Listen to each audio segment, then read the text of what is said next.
My channel. இப்போ நம்ம சேனலில் இன்றைக்கி ஈஸியாக சிம்பிளாக ஒரு இட்லி மிளகாப்பொடி ரெசிபி பார்க்கலாங்க.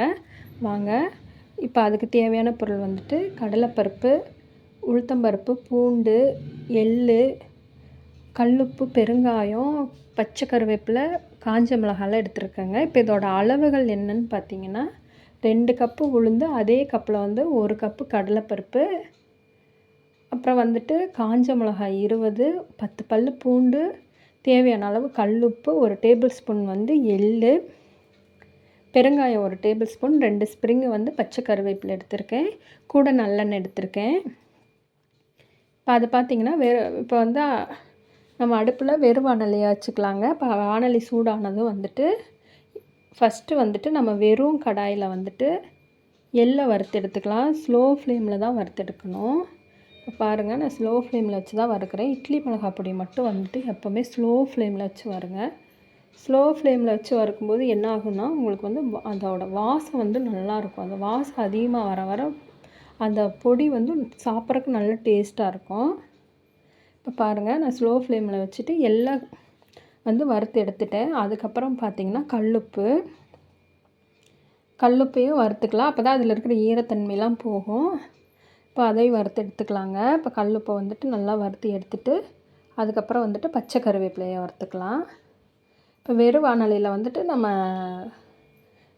எள், கல்லுப்பு, பச்சை கருவேப்பிலை இதை 3ஐயும் மட்டும்தாங்க வறுத்து எடுத்துக்க போகிறோம்.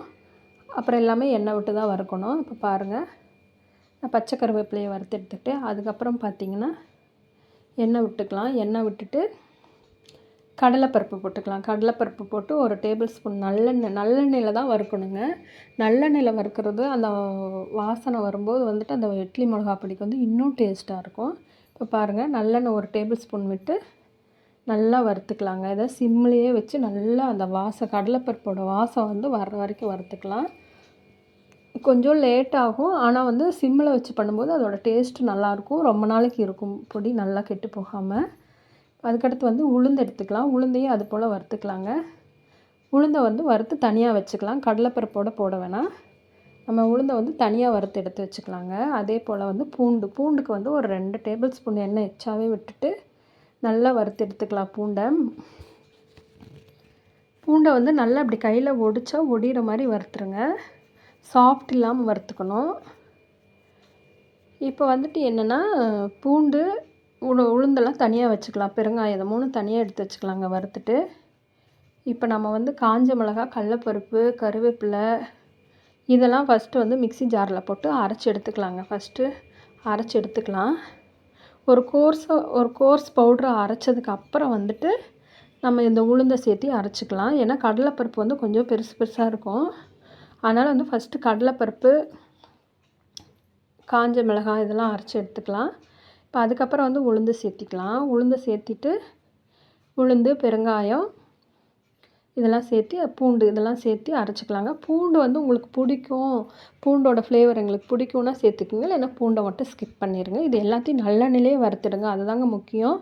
இங்கே பாருங்கள், இட்லி மிளகாய் பொடி ரெடி ஆயிடுச்சு. இதை வந்து இட்லி, தோசை, வீட்டில் டிஃபன் மாவு ஐட்டம் எல்லாத்துக்குமே சாப்பிட்லாம். அடை எல்லாத்துக்குமே சாப்பிட்லாம். இந்த வீடியோ உங்களுக்கு பிடிச்சிருந்துச்சின்னா செல்வாஸ் கிச்சனை சப்ஸ்கிரைப் பண்ணுங்கள்.